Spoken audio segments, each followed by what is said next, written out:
Já foi. Bom, então vamos começar. Deixa eu ver se você está vendo a apresentação. Tá. Então, semana 5, oitavo ano. Então, vamos lá. Unidade temática aqui, o Brasil do século XIX. Só lembrando, século XIX. Começa em 1801 e vai até 1900. Objeto de conhecimento: Brasil, primeiro reinado, o período regencial e as contestações ao poder central. Brasil no segundo reinado, política e economia, a lei de terras e seus desdobramentos na política do segundo reinado. E territórios e fronteiras, a Guerra do Paraguai. Então aqui está as habilidades, né, que é mais para os professores verem se vocês estão atingindo as habilidades que foram sugeridas. Então, identificar e analisar o equilíbrio das forças e sujeitos envolvidos nas disputas políticas durante o primeiro reinado, regência e segundo reinado. Então vocês têm que saber o quê? Refletir, né, como que foi o processo do primeiro reinado no Brasil, do segundo reinado, as regências, o que é uma regência, como que foi o governo de Dom Pedro I, Dom Pedro II, etc. E a outra habilidade é identificar as questões internas e externas sobre a atuação do Brasil na Guerra do Paraguai, discutindo diferentes versões para o conflito, seus desdobramentos e influências para o término da monarquia e da escravidão. Então, isso aqui seria o mais importante, né? As influências para o término da monarquia e da escravidão. Então, o que aconteceu com o Brasil de ter virado república, ao invés de continuado sendo império? Conteúdos relacionados. Aqui tem vários conteúdos relacionados. Liberais conservadores, Revolução do Porto, volta no João VI, etc. Interdisciplinaridade, geografia, matemática e ciências. Então, vamos lá. Caro estudante, entre as semanas 2 e 5 do PET, iremos construir as habilidades 15 e 18 do currículo de História do oitavo ano. Isso será feito de forma paulatina e de forma a lhe trazer elementos necessários para entender os aspectos políticos, econômicos, sociais e culturais do Império no período imperial. Nessa semana veremos esses aspectos durante o segundo reinado. Então, começando o texto aqui, né? Os anos finais do Império. Então, o Império aqui, ó, 1870 a 1889. A Guerra do Paraguai gerou algumas consequências negativas para o Brasil: o endividamento com os bancos ingleses e a inflação devido à emissão de moeda. Então, essas duas coisas ocorreram depois da guerra. Por quê? Porque a guerra custa caro. Então, você tem que deslocar tropas, você tem que alimentar ela, você tem que mover também a força de guerra, né? Armamento, navio. Então, isso tudo tem um gasto imenso, tá bom? Além disso, o exército brasileiro preterido frente à Guarda Nacional ganhou destaque na sociedade, mas não influência política. Soldados e líderes militares lutaram ao lado dos argentinos e uruguaios, governos republicanos. Combateram o presidente Solano Lopes, general e presidente do Paraguai. O uso de escravos nos combates em troca da liberdade gerou uma empatia dos militares com a causa abolicionista. Ademais, em 1870 foi fundado o Partido Republicano. Isso aqui também é importante, porque os generais, os soldados que eram brancos, eles lutaram do lado dos soldados que eram negros. Então, de certa forma, brancos e negros lutaram por uma causa comum. Isso fez com que os militares tivessem essa empatia que está escrito aqui, ó. A causa abolicionista. Então, obviamente, queria que aqueles combatentes fossem livres, né? Não fossem mais escravizados. Ou seja, os gastos da guerra, a pressão pelo fim da escravidão, os exemplos republicanos e a falta de participação na política determinados setores sociais no sistema excludente da política imperial. Foi minando a força da monarquia. Isso aqui é importante, ó. Que se sustentava principalmente na elite cafeira fluminense e no apoio da Igreja Católica. Situações conflituosas entre a monarquia e a sociedade, questão religiosa, questão escravista, questão militar e questão republicana, permitiram a derrubada da família imperial brasileira em novembro de 1889. Então, o que acontece? A família real ela foi destituída do cargo de soberanos do país e foi colocada uma república. certo? Então, algumas questões aqui, ó. Questão militar. Após a Guerra do Paraguai, os militares passaram a ter maior visibilidade no cenário político, de uma mal, nossa, isso aqui tá errado, hein? Má organização institucional. É de uma má, né? Tá errado. Você vê que até os textos aqui do PET que é de uma má organizada instituição. O exército passou a atrair os olhos de jovens provenientes de classes sociais mais baixas, apesar da vitória em terras estrangeiras. Os salários e a própria carreira militar não eram alvos da atenção das autoridades da monarquia. Então o exército era colocado de lado, mas mesmo assim lutou na Guerra do Paraguai e voltou com uma certa credibilidade, né, na sociedade. Então aquelas pessoas que combateram na guerra voltaram com um desejo de melhoria na parte do exército, né? Dos salários, do plano de carreira e tudo mais. Questão republicana. A disputa entre os defensores da monarquia e seus críticos, que afirmaram que a monarquia era um entrave ao desenvolvimento nacional, após a Guerra do Paraguai, há um aumento de prestígio dos militares que eram defensores da República. Então, os militares eles não queriam mais o sistema que estava vigente no país, né? Que era o sistema imperial. Eles queriam uma república para serem melhores representados, né? Questões religiosas. O conflito ocorrido na década de 70, iniciado como o enfrentamento entre a Igreja Católica e a maçonaria, o que desencadeou uma grave questão de Estado. Suas causas são fundadas em divergências irreconciliáveis entre o liberalismo e o regime do patronato. Então aqui ele cita até a maçonaria. A maçonaria, gente, é como se fosse uma seita, né? Que ela é ligada, assim, ao catolicismo. Então ela tem alguns braços aí do catolicismo. Só que é uma seita, assim, bem fechada, entre homens, e normalmente entre homens que detêm um poder, né? E até hoje existe a maçonaria. E vários governantes na época eram maçons, tá? Dom Pedro, os presidentes dos Estados Unidos e tudo mais. Então, o que muitas vezes acontecia é que a Igreja Católica contestava alguns fundamentos da maçonaria, né? Porque, querendo ou não, o Estado era predominantemente católico e o imperador e tudo mais, ele atuava como um dos representantes da maçonaria no Brasil. Isso fez alguns atritos com a Igreja Católica. A Igreja Católica foi tirando o apoio do governo, né, por parte do imperador. E a questão escravista. O abolicionismo ganhou fogo após a Guerra do Paraguai. Na América, o fim da escravidão nos Estados Unidos, na década de 60, tornaram o Brasil a única grande nação escravista no continente, além de Cuba. O escravismo brasileiro era atacado no exterior por ligas inglesas favoráveis aos direitos humanos. Internamente, internamente libertos, abolicionistas, republicanos e liberais combatiam o infame comércio. Então as pessoas já estavam combatendo a escravidão no país, já não queria mais que esse sistema de mão de obra fosse permanecido no Brasil, né? Fosse concretizado aqui e se mantesse, né? Então eles queriam o fim da escravidão, eles não queriam mais que os escravos fossem utilizados como mão de obra. O movimento pela emancipação dos escravos no Brasil iniciou em 1850 com a Lei Eusébio de Queiroz, que proibiu o tráfico interoceânico, que seria o quê? Os escravizados saírem da África, né, serem escravizados lá e trazidos para o Brasil.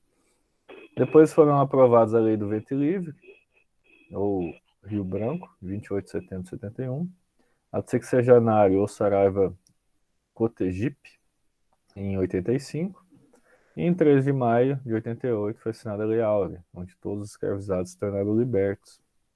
E a falta de indenizações aos proprietários escravistas lesou o direito de propriedade e acelerou a queda do Império. Então o que acontece? Vários fazendeiros não queriam o fim da escravidão, porque eles tinham a mão de obra ali que eles não pagavam nada, né? Eram escravos.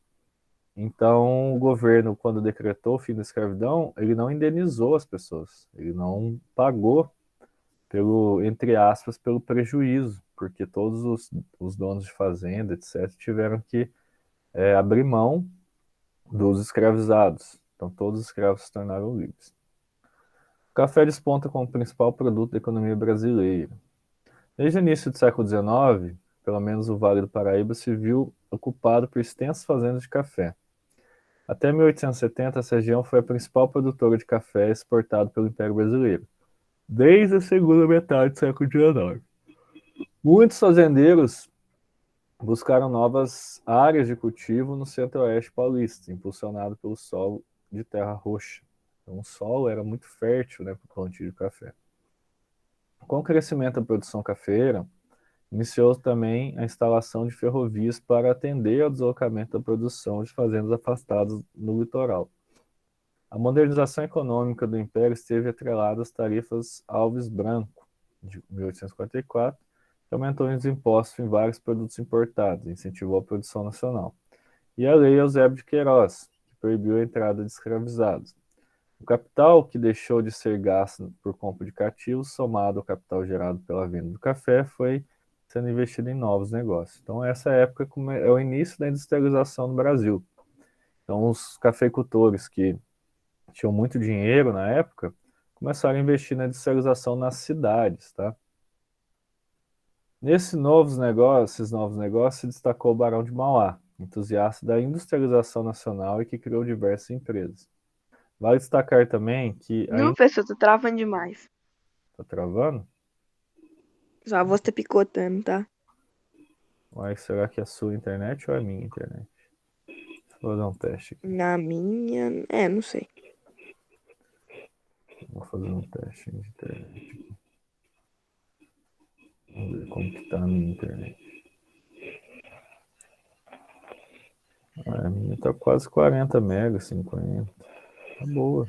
Tá ruim não. Olha lá. Tá sossegado o teste. Ué, então é a minha net. Pode ser. Aí, ó. Sua conexão de internet é muito rápida. De boa. Internet aí de Monsenhor, que é uma beleza. Mas eu tô gravando também, qualquer coisa, se picotar, alguma coisa assim, vocês vão lá no YouTube, lá que eu vou postar hoje as aulas. Então aqui, ó, vale destacar também que ainda no Império iniciou-se a extração de borracha. Isso aqui é importante também. Na floresta amazônica. Ó.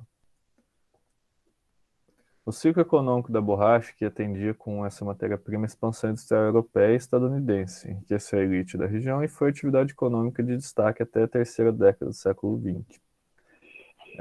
A borracha ela foi empregada principalmente com a produção de automóveis, produção de alguns outros utensílios também, né, que são aplicados com a borracha. Então, isso fez com que a produção, né, que é feita pela seringueira, não sei se vocês já tiveram a oportunidade de ver, uma seringueira. Até hoje é assim que eles extraem, né? Então, não mudou muita coisa. Eles plantam as árvores, eles fazem esses cortes na casca da árvore para sair a seiva, né? Daí a seiva é coletada nesses potinhos aqui, ó. Várias seivas aqui, ó. Daí esse potinho aqui, ele tem a borracha. É uma seiva da árvore. Obviamente ela sofre um tratamento e tudo mais. Daí é produzida a borracha. Então a borracha hoje em dia é usada para, nossa, muita coisa. Pneu de carro, às vezes amortecimento de alguns produtos, tênis. Ah, eles usam muita coisa, borracha, muita coisa. Então a borracha é usada até hoje. E ela sofre um processo, muitas vezes, que eles misturam, se eu não estou enganado, enxofre. Daí, tanto é que vocês veem, às vezes vocês vão comprar um tênis, tá lá, sola vulcanizado. Ou sola com borracha vulcanizada. O que quer dizer isso? Quer dizer que se eu não me engano, foi o. Ah, é alguma marca de pneu, cara. Não sei se é Bridgestone, se foi o cara da Bridgestone, se foi o outro cara que ele inventou, quer ver?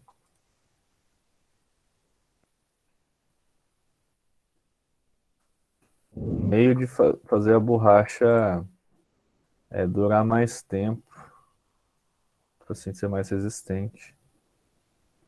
Aqui, ó. Para melhorar a qualidade da borracha e deixá-la própria para ser usada industrialmente, para mais diversas finalidades, era preciso passar por um processo denominado vulcanização. A vulcanização da borracha é a adição de enxofre sob aquecimento na presença de catalisadores. Durante esse processo, os átomos de enxofre quebram as ligações duplas e formam ligações unindo as moléculas de borracha, que são os poliisopropenos, isoprenos. Olha lá, tem a fórmula química, né? Mas não fala aqui quem inventou. Aqui, ó. É o Goodyear. Aí eu sabia que tinha algum nome de cara de pneu. Esse processo foi descoberto por Charles Goodyear. Ele percebeu que uma mistura de borracha e enxofre que caiu sobre o fogão quente, não chegou a derreter, mas apenas queimou um pouco. Com isso, ele percebeu que com a adição de enxofre a borracha tornava-se mais resistente. Então, é isso que propiciou você fazer pneu, tá? Pneu de carro ou outros derivados, né? Tipo sapato, essas coisas assim. Hoje a gente usa borracha basicamente assim em componente eletrônico, que você pode encontrar uma borracha ou outra para proteger, na vedação, né, de alguns potes, alguma coisa assim, você emprega borracha. Deve-se ressaltar também que, além dos produtos de exportação conhecidos e famosos na história nacional, o Brasil possuía um grande mercado interno, que gerava um grande volume de capital. Criação de gado, produção de alimentos, confecção de tecidos, se destacaram na economia endógena, que é a economia aqui dentro do país, tá? Sobre as relações econômicas do Império, lê esse relato. Aqui tem um relato, né? Os tropeiros, muitas vezes pequenos comerciantes independentes, compravam suas mulas numa feira de gado que se realizava no sul da província de São Paulo, de condutores que as traziam em grande quantidade no Rio Grande do Sul.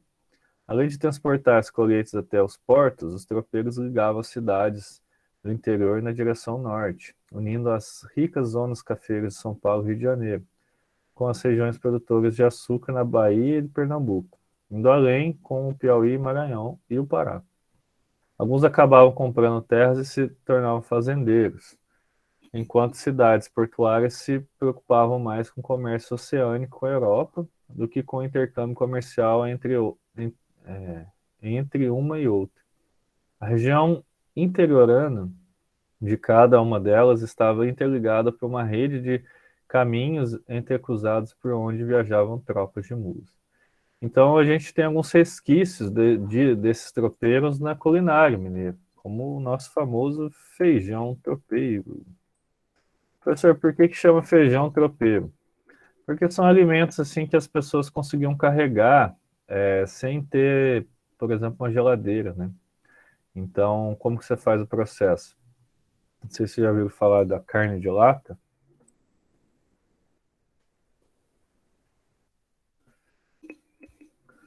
Essa carne de lata, como que ela é feita? Você pega os pedaços do porco com a gordura dele mesmo, né, do toicinho e tudo mais, e vai fritando na panela, esquentando aquela gordura e tal, ela vira um óleo. Daí esse óleo, aqui ó, fica assim, ó. Daí esse óleo, ele conserva a carne. Então, a própria gordura do porco, a banha, né, que a gente chama, acaba conservando a carne. Então, eles levavam em latas, né? Como, na verdade, não era tipo essas latas assim de tinta, né? Mas óbvio que não eram essas aqui.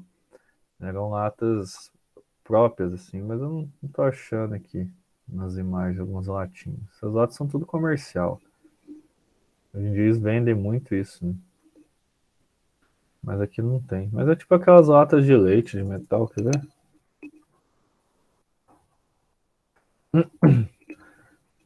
Mas daí leite em pó não. Com latas de roça, pra ver o que sai. É tipo essa lata aqui, ó. Você já deve ter visto, né? Carrega leite, ó. Eles levavam nessas latas nos cavalos, daí eles tiravam a carne, ferventavam ela, né? Fritava ela, daí fazia o tropeiro, né? Fazia o feijão tropeiro. Então o feijão tropeiro carregava o feijão, obviamente, cozinhava o feijão, Daí misturava carne de porco. Por isso que o feijão tropeiro tem coisas assim que são fáceis de transportar. O toicinho, o lombo, eles misturam farinha de mandioca, né, que era um alimento bem cultivado pelos indígenas, que eles aprenderam a cultivar, e surgiu o prato. Então aqui, ó, o famoso torresminho, aqui, ó, põe um ovinho por cima e tá feito o tropeiro. Alguma pergunta sobre o texto? Ou de boa? Não. Então, beleza. Então vamos para as questões, então. Quais elementos compõem as causas para a queda da monarquia brasileira? Então, tem algumas causas, né? O início, vou colocar aqui as leis que punham fim à escravidão no país, a perda de apoio por parte do governo, a perda de apoio militar, né? Apoio militar e da Igreja Católica, militar devido à Guerra do Paraguai, tá?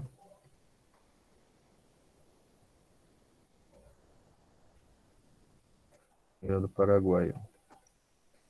E a Igreja Católica devido à maçonaria, tá?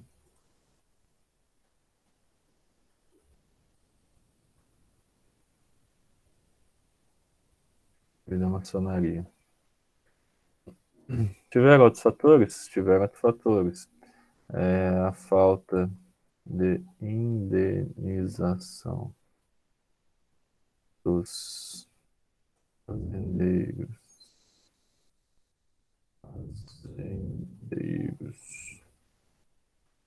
Com o fim da escravidão.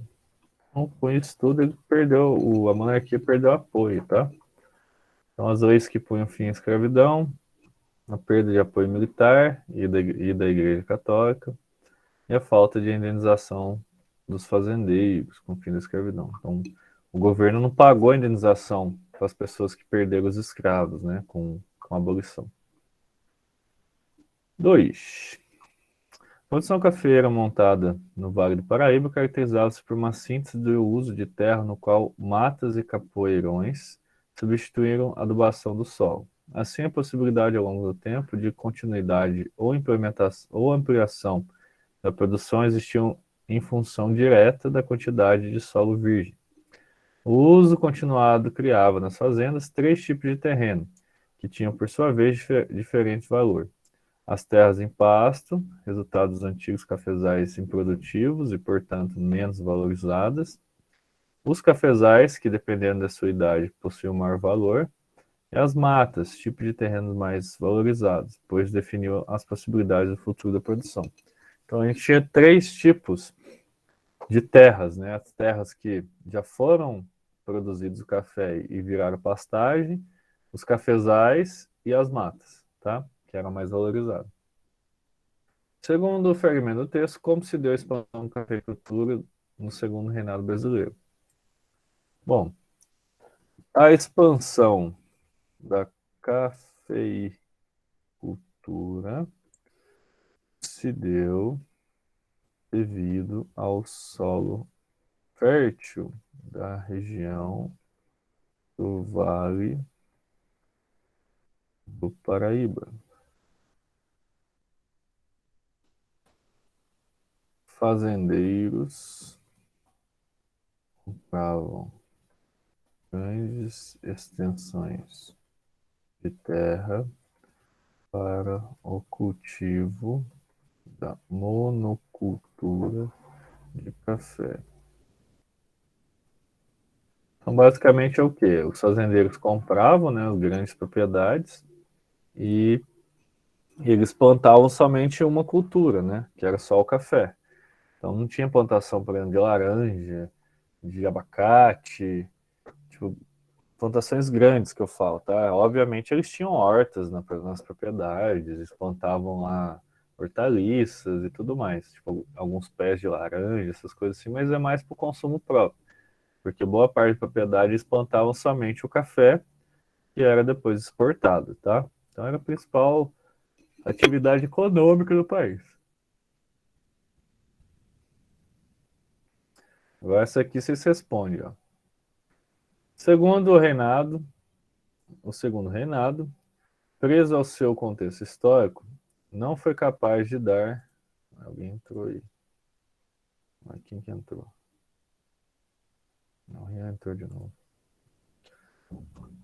Segundo Renato, preso ao seu contexto histórico, não foi capaz de dar resposta às novas exigências de mudança, quando se analisa a desagregação da ordem monárquica imperial brasileira. Percebe-se que ela se relacionou principalmente com a estrutura federativa vigente, conspirações esteladas pelo exército, bandeira de socialismo levantada pelos positivistas, eliminação da discriminação entre brancos e negros, abolição da escravidão e o desinteresse das elites agrárias com a sorte do trono. E aí?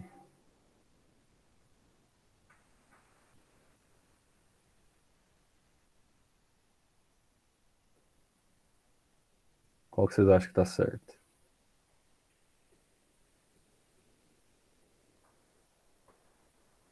Ele está falando aqui o que foram as causas da queda do Império do Brasil.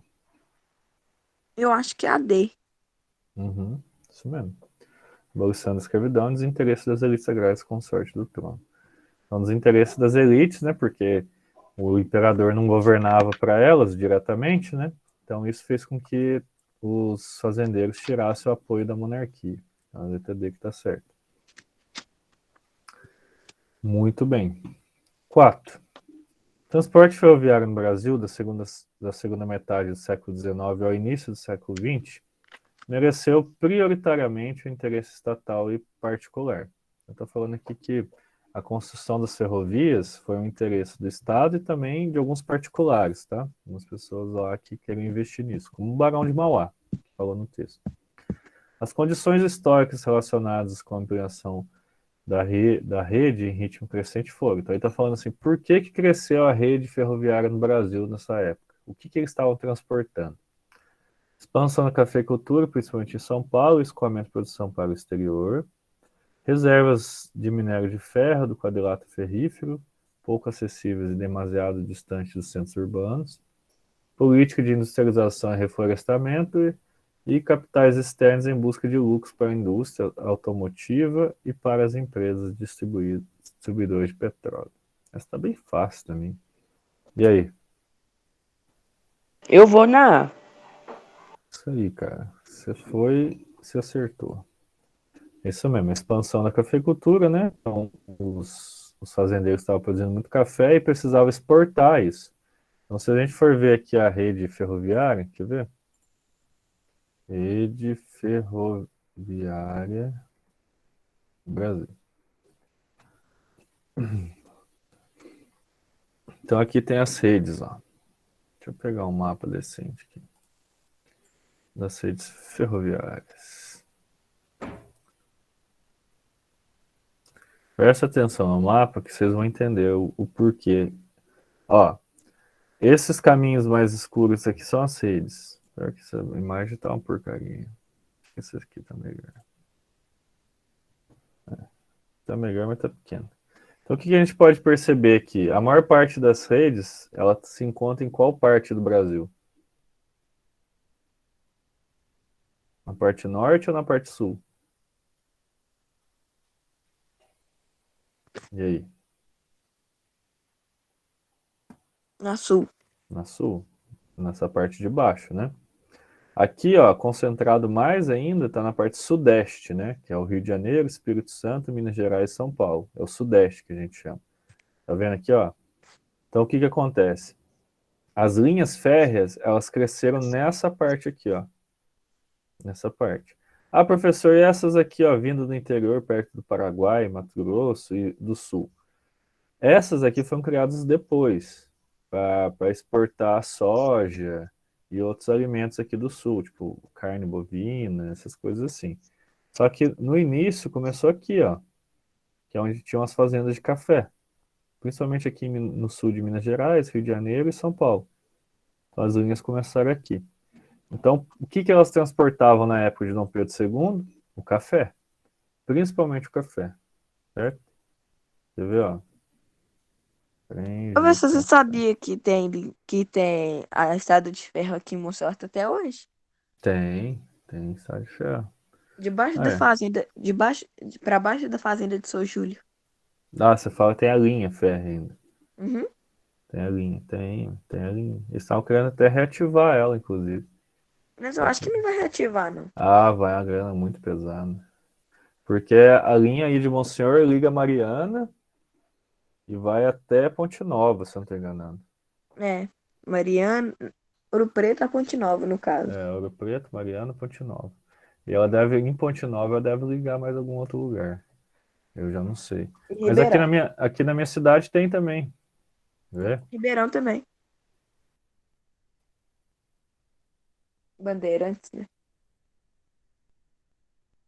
Que a estrada de ferro também Aqui, passa ó. em Bandeirantes. Essa aqui é a linha, é a estação aqui da minha cidade, ó. Essa aqui é a estação da minha cidade. Eu tenho algumas fotos antigas também, ó.